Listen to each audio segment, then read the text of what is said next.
Steve, robocalls are terrible. They're annoying. Nobody likes them, but they keep coming, and it doesn't matter what kind of do not call list you sign up for. It seems like, you always end up getting one from a number that looks eerily similar to your own. Where are they coming from, and is there any way we can stop them?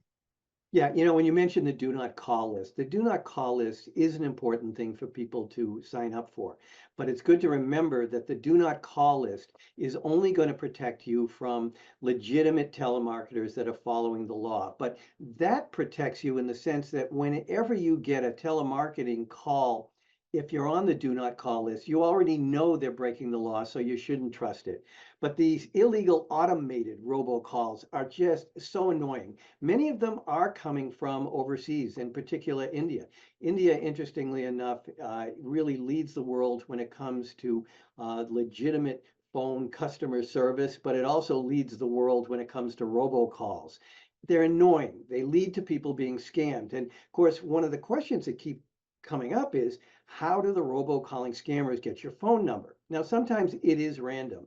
But in a lot of instances, it's because companies trick you into providing personal information, including your phone number, and then sell this information to the robocalling scammers. Now, just recently, the Federal Trade Commission settled a lawsuit against Response Tree LLC.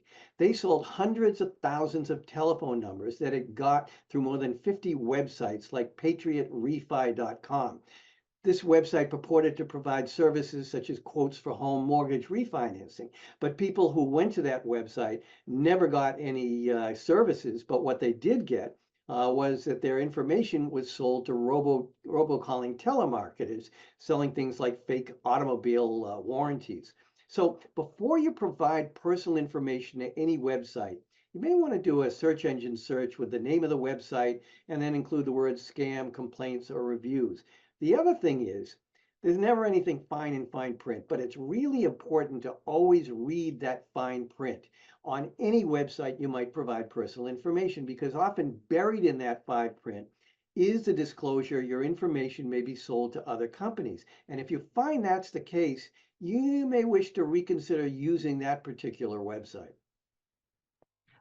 And I remember a few years back, there was this warning that came out that, if you answer a call from a robocaller and they hear your voice, or they might start recording, or you might accidentally give them authorization. Is that true? Is there any reason to, hey, you pick up and you realize it's a robocaller, just hang up immediately and hope you didn't say anything?